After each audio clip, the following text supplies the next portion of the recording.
কি ভাই, ভয় পেয়েছিলেন? আতঙ্কিত হয়েছিলেন? সেই ভয় আতঙ্ক এখন কিছুটা কমলো, পুরোপুরি যায়নি? আপনার কাছে মনে হচ্ছিল কিংবা এখনো একটু একটু মনে হয় যে পাকিস্তান এই টেস্ট ম্যাচটা বাংলাদেশকে হারিয়ে দিলেও দিতে পারে? ভয়ের কিছু নেই, আতঙ্কের কিছু নেই। আমি আগেও বলেছিলাম, আমি আবারও বলি, 1877 সাল থেকে যে টেস্ট ক্রিকেট হচ্ছে, এই 149 বছরে 2617টা টেস্ট ম্যাচে কখনোই কোনো দল চতুর্থ ইনিংসে 437 রানের টার্গেট, এত বড় টার্গেট তারা করে জিততে পারেনি। পাকিস্তানও পারবে না। হ্যাঁ, সিলেট টেস্টের এই চতুর্থ দিনটাই এক্সাইটিং ছিল। কখনো কখনো মনে হচ্ছিল যে না, কি না কি হয়ে যায়। আরে ভাই, টেস্ট ক্রিকেটটাই তো এরকম। এইখানে ক্রিকেটারদের স্কিলের, মেন্টালিটি টেস্ট হয়, পরীক্ষা হয়, এবং সেই সৌন্দর্যটা, টেস্ট ক্রিকেটের সৌন্দর্যটা আমরা আসলে দেখতে পেয়েছি টু সাম এক্সটেন্ট। কিন্তু বাংলাদেশ এই টেস্ট ম্যাচটা জিতবে না, পাকিস্তান এই ম্যাচটা জিতে গেলেও যেতে পারে, এমনটা ভাই আমার কখনো এক বিন্দু কোনো একটা মুহূর্ত মনে হয়নি, মনে হওয়ার কোনো কারণও নেই। বাংলাদেশ টু গুড এই পাকিস্তানের জন্য, এবং চতুর্থ দিন শেষেও আমরা যেই জায়গাটাতে দাঁড়িয়ে আছি, আপনি নিশ্চিন্ত থাকতে পারেন পঞ্চম দিনে আমরা এই টেস্ট ম্যাচটা জিততে যাচ্ছি। অবশ্য যদি বৃষ্টি না বাগড়া দেয়। অবশ্য এই বৃষ্টির বাগড়ার কথা আমরা পুরো সিলেট টেস্ট জুড়েই বলছি, কিন্তু 4টা দিনে কিন্তু ওইরকম কোনো বাগড়া দেয়নি। আশা করছি পঞ্চম দিনেও সেটা দিবে না। আশা করছি বাংলাদেশ আমরা পাকিস্তানকে পাকিম্বুয়ে বানিয়ে রুটিন জয়টা তুলে নিতে পারবো। 437 রানে যখন টার্গেট দিয়েছি তখন অনেকেই আপনারা বলছিলেন আমার ওই যে আগের ভিডিওর কমেন্টসে যে না, আমরা 200 রানে জিতে যাব, 250 রানে জিতে যাব। টেস্ট ক্রিকেট তো হবেই, কোথাও না কোথাও কোনো না কোনো একটা ফেজে গিয়ে একটা প্রতিরোধ হবে, একটা জমজমাট লড়াই হবে, কিছু উত্থান পতন থাকবে, কিন্তু এন্ড অফ দ্য ডে গিয়ে রেজাল্টটা সেম। বাংলাদেশ এই টেস্ট ম্যাচ জিততে চলেছে, এবং এইটা কখনোই, এই সত্যটা কখনোই আসলে মিথ্যা হবার পথে ছিল না। চতুর্থ দিন যে খেলা হলো, সেই খেলা শেষে পাকিস্তানের স্কোর এখন 7 উইকেটে 316। পঞ্চম দিনে পাকিস্তানের জয়ের জন্য প্রয়োজন আরো 121 রান, বাংলাদেশের জয়ের জন্য প্রয়োজন 3 উইকেট। উইকেটে পাকিস্তানের সেট ব্যাটসম্যান মোহাম্মদ রিজওয়ান রয়েছেন 75 রান করে, কিন্তু ওই 3টা উইকেট নিতে তো আমাদের 3টা বলই লাগে। আমি ফিফথ ডেতে খুবই এক্সপেক্ট করছি যে পাকিস্তানের এই 3 উইকেট দ্রুত তুলে নিয়ে ম্যাচটা আসলে আমরা জিতেই যাব। আমিও যেমন বলেছিলাম যে পাকিস্তান খুব ভালো খেললে হয়তোবা 100 রানে হারবে, হয়তোবা এখনো তারা 100 রানে হারের পথেই রয়েছে। দেখা যাক ফিফথ ডেতে কি হবে, সেটা আরো কিছু আমাদের এক্সাইটমেন্ট উপহার দিতে পারে কিনা সেটা তো আমরা দেখবই। তবে এই যে চতুর্থ দিনটা হলো, সেই চতুর্থ দিনের মোমেন্ট অফ দ্য ডে কোনটা তা নিয়ে আলোচনাটা করছি। দেখেন, পাকিস্তান আজকে লড়াই করেছে, ভালো লড়াই করেছে, সেই ক্রেডিটটা তাদেরকে অবশ্যই অবশ্যই দিতে হবে। যেমন ফার্স্ট সেশনটাতে তারা 101 রান তুলে ফেলেছে। 437 রানের টার্গেট অ্যাচিভ করা এটা ইম্পসিবল, এইটা ইম্পসিবল। এখানে কোনো মানে মাঝামাঝি আসলে কিছু না, কিন্তু স্টিল পাকিস্তান যে পজিটিভ ইন্টেন্টে যে ব্যাটিংটা করেছে এবং এক সেশনে 101 রান তুলে ফেলেছে, সেই ক্রেডিট তাদের দিতে হবে। বাংলাদেশ ওইখানে 2 ওপেনার পাকিস্তানের উইকেটটা তুলে নিয়েছে, এবং সেইখানটাতে আপনি দেখেন যে ফার্স্ট উইকেট আব্দুল্লাহ ফজলের যে নাইট রানার বলে তিনি যে আউট হলেন, সেইখানে গালিতে কি অসাধারণ একটা রিফ্লেক্স ক্যাচ মেহেদী হাসান মিরাজ নিয়েছেন।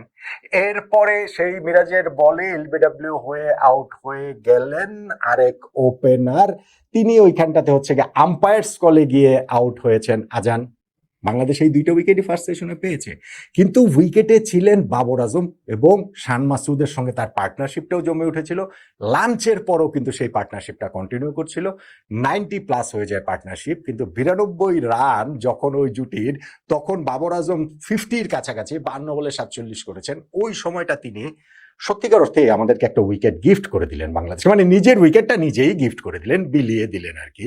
কারণ তাইজুল ইসলামের ওই বলটা আসলে খুবই নিরীহ একটা বল ছিল, বাজে বল ছিল আমি বলবো, ডাউন দ্য লেগ বেরিয়ে যাচ্ছিল, সেইটা বাবর আজমের হচ্ছে কি ওই যে একটুখানি ফেইন্টে টাচ হয়ে সেটা আমাদের কিপার লিটন দাসের কাছে তিনি পরিণত হন।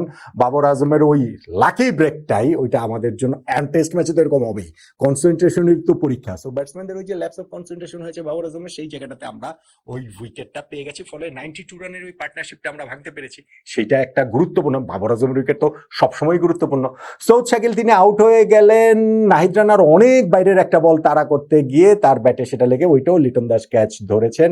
আর গুরুত্বপূর্ণ যে উইকেটটা আমরা তুলে নিয়েছি সেটা হচ্ছে শান মাসুদের উইকেট, শর্ট লেগে তাইজুলের বলে মাহমুদুল হাসান জয় দুর্দান্ত একটা রিফ্লেক্স ক্যাচ নিয়েছেন, দারুণ দারুণ একটা ক্যাচ নিয়েছে। ওই যে মিরাজের কাজের কথা বলছিলাম, সেইটা তো তাও গালিতে একটু সময় পেয়েছিলেন, কিন্তু এইখানটাতে শর্ট লেগে জয় আসলে কোনো সময়ই পাননি, বলটা একেবারে হাতের মধ্যে তার জমে গিয়েছে।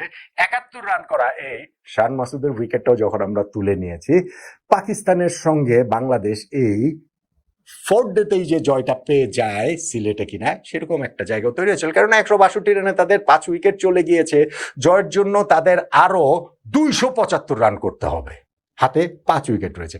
সেইটা তো আসলে ইম্পসিবলই ওই মোমেন্টে মনে হচ্ছিল। তারপরে কি হলো? তারপরে একটা পার্টনারশিপ হলো, মোহাম্মদ রিজওয়ানের সঙ্গে সালমান আলী আগার একটা জুটি হলো, এবং সেই জুটিটা 50 পেরোলো, 100 পেরোলো, এবং যেই রানটা তাদের প্রয়োজন ছিল 275, সেইখান থেকেও রান কমতে থাকলো। আমাদের ভয় বাড়তে থাকলো, টেনশন বাড়তে থাকলো, কিঞ্চিত আতঙ্কের জায়গাও আসলে কোথাও না কোথাও মনে হচ্ছিল যে তৈরি হচ্ছিল। কেননা পাকিস্তান তো মনে হচ্ছিল যে সেই 437 রানটাকে দৃষ্টিসীমার মধ্যে নিয়ে আসছে। তারপরেই শেষ বিকেলে তাইজুলের ম্যাজিকই আমি বলবো। কেননা ওই সময় তাদের যে পার্টনারশিপটা 134 রান হয়ে গেছে, জয়ের জন্য আর 141 রান প্রয়োজন। কাগজে কলমে যদি আপনি হিসাব করেন তাহলে তো পাকিস্তানের জয়ের সম্ভাবনা ছিলই। আমি বলছি যে আমার কখনোই মনে হয় না পাকিস্তান জিততে পারে, কিন্তু আপনি কাগজে কলমে গেলে তো মনে হতে পারে যে না, হ্যাঁ 134 পার্টনারশিপ হয়ে গেছে, হাতে 5 উইকেট রয়েছে, আরো 141 লাগবে, এটা তো হতেই পারে। এবং তাইজুলের ম্যাজিকটার কথা বলছিলাম যে নতুন বল হাতে নিলেন তিনি, সেকেন্ড ওভারই ইনফ্যাক্ট সেটা নতুন বলাতে প্রথম ওভারটা শরীফুল করেছেন, তারপরে তাইজুলের যে বলটা দেওয়া হলো সেইখানটাতে তিনি বোল্ড করে দিলেন সালমান আলী আগাকে, 71 রান করা। এবং বলটাও তিনি কি সুন্দরভাবে সেট করেছেন, মানে সেট আপটা করেছিলেন যে আগের বলটা একটু শর্ট অফ লেন্থে ছিল, অফ স্ট্যাম্পের বাইরে ছিল, এবং সেটা হচ্ছে গিয়ে স্পিন করে বেরিয়ে গিয়েছিল Salman Ali agar. Are very next বলটা একটু ফুলার লেন্থে ছিল, স্ট্রেইট গিয়েছে, কোনো স্পিন করেনি। সালমান আলী আগা ফরওয়ার্ড ডিফেন্সিভ শট খেলেছিলেন, কিন্তু হায় বেচারার প্যাটকে ফাঁকি দিয়ে সেইটা একেবারে স্ট্যাম্প ভেঙে দেয়, বাংলাদেশ সেই কাঙ্ক্ষিত ব্রেক থ্রুটা পেয়ে যায়। এই ব্রেক থ্রুটা আমরা পাবোই, কখনো না কখনো পাবোই, মানে 437 রান ভাই, এটা তো বললেই আর হয় না। ফলে সেই ব্রেক থ্রুটা আমরা কখন পাই? একেবারে দিনের খেলার শেষ ভাগে গিয়ে এই যে নতুন বল স্পিনারের হাতে তুলে দেওয়া, এবং সেইখান থেকে তাইজুল যে ব্রেক থ্রুটা দিয়ে দিলেন। তারপরের ওভারটাতে তো আমরা আরো একটা উইকেটও পেয়ে গেলাম। সেইখানে অবশ্য মোহাম্মদ রিজওয়ানের নির্বুদ্ধিতার দায় আছে, এবং তিনি যে লিটন দাসকে দেখে কিছু শেখেন নাই সেইটারও দায় রয়েছে। লিটন দাস এই টেস্টেই তো টেইলেন্ডারদের কিভাবে গার্ড দিয়ে সেভ করে করে তাদের ছায়া দিয়ে তাদেরকে স্ট্রাইক না দিয়ে বেশিরভাগ স্ট্রাইক নিজে নিয়ে এই বাংলাদেশের স্কোরটাকে বড় করেছেন, নিজে সেঞ্চুরি করেছেন। আর দিনের খেলার একেবারে শেষ ভাগ রিজওয়ান সেইখানে তাইজুলের প্রথম বলে সিঙ্গেল নিয়েই হাসান আলীকে এক্সপোজ করে দিলেন বাকি 5 বলের জন্য। হাসান আলী অবশ্য তখন ওয়েট করেনি, সেকেন্ড বলটাতেই তিনি ওই স্লিপে শান্তর কাছে ক্যাচ দিয়ে আউট হয়ে গিয়েছেন। ফলে এখনো মোহাম্মদ রিজওয়ান রয়েছেন, তিনি 75 রানে নট আউট আছেন। সাজিদ খানও ক্রিজে আছেন, যিনি প্রথম ইনিংস ওই যে 3টা ছক্কা মেরেছিলেন। তাদের 121 রান প্রয়োজন জয়ের জন্য। কিন্তু ভাই বাংলাদেশের প্রয়োজন আসলে 3টা বল, বাংলাদেশের প্রয়োজন 3টা উইকেট। এবং আমি ভেরি মাচ হোপফুল এবং I am very much certain যে 5th ডেতে আমরা পাকিস্তানের বিপক্ষে এই টেস্ট ম্যাচটা জিততে চলেছি। তাহলে আজকে 4th ডে যে একটা গেল, একটা এক্সাইটিং ডে গেল, মানে ঠিক আছে একটা এক্সাইটমেন্ট এসেছে আর কি ম্যাচে। সেইখানটাতে মোমেন্ট অফ দ্য ডে কোনটাকে বলবেন? আমি সারাটা দিন ধরে ভেবেছি moment of the day Babar আজমের উইকেট। কেন? বাবর আজম উইকেট সবসময় গুরুত্বপূর্ণ, এবং তিনি যেইভাবে আউট হয়েছেন, তিনিও আউট হয়েছেন নির্বোধের মতোই। তো সেই জায়গাটাতে তো ওইটা মোমেন্ট অফ দ্য ডে হবার দাবিদারি বটে। বাংলাদেশ এরকম ভাবে একটা উইকেট এই ব্রেক থ্রুটা পেয়ে গিয়েছে।